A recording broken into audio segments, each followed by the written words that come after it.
ចាជំរាបសួរបងប្អូនថ្ងៃនេះខ្ញុំស្លប្រហើរទំពាំងមុននឹងយើងស្លប្រហើរទំពាំងហ្នឹងគឺយើងដាំទឹកឲ្យពុះបន្ទាប់មកខ្ញុំបង់ស្ករក្រហមអំបិលទឹកត្រីប៊ីចេងហើយនឹងបង់ប្រហុកចូលបន្ទាប់ពីទឹកពុះខ្ញុំក៏បង់ទំពាំងចូលមុននឹងយើងបង់ទំពាំងចូលហ្នឹងបងប្អូនត្រូវលាងទំពាំងហ្នឹងឲ្យស្អាតជាមួយនឹងអំបិលណាបងប្អូនលាងឲ្យច្បាច់វា4-5 ទឹកហ្នឹងទៅបើពេលខ្លះបងប្អូនយកទំពាំងហ្នឹងទៅស្រុះជាមួយទឹកក្តៅ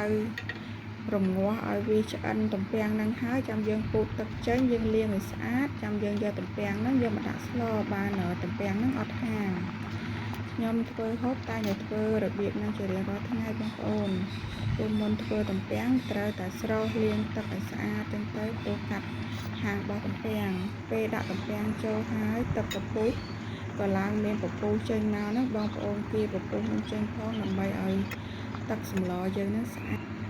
បន្ទាប់ពីបង់ត្រីចូលហើយខ្ញុំក៏ទុកទឹកសម្លហ្នឹងឲ្យពុះល្មមដែរបងប្អូនពេញចិត្តថាតើពុះប៉ុណ្ណាបងប្អូនអាចដាក់បន្លែចូលបន្លែរួមមានម្អមបន្តិចស្លឹកនប់ហើយនឹងបន្លែផ្អែមហើយនឹងត្រួយម្ទេសហើយនឹងននោងផ្លែននោងខ្ញុំប្រើ1ផ្លែត្រួយម្ទេសបងប្អូនប្រើតាមចូលចិត្តទៅខ្ញុំប្រើមកល្មមនឹងគ្រួសារដែលអាចហូបបានល្មម2ពេលអញ្ចឹងណាបងប្អូននេះបន្លែមានស្លឹកងប់មានម្អមមានស្លឹកត្រួយម្ទេសហើយនឹងបន្លែផ្អែមដែល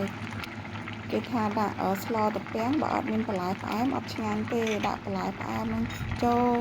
សម្លទំពាំងហ្នឹងគឺឆ្ងាញ់ហើយផ្អែមបន្ទាប់ពីស្លពុះហើយខ្ញុំក៏បង់ម្ទេសក្រហមយើងម្ទេសខ្មែរយើងម្ទេសប្លាបហ្នឹងបងប្អូនហើយនឹងខ្ទឹមសហ្នឹងចូលឥឡូវឆ្អិនហើយបងប្អូនមកចេញហូបបាយជាមួយខ្ញុំ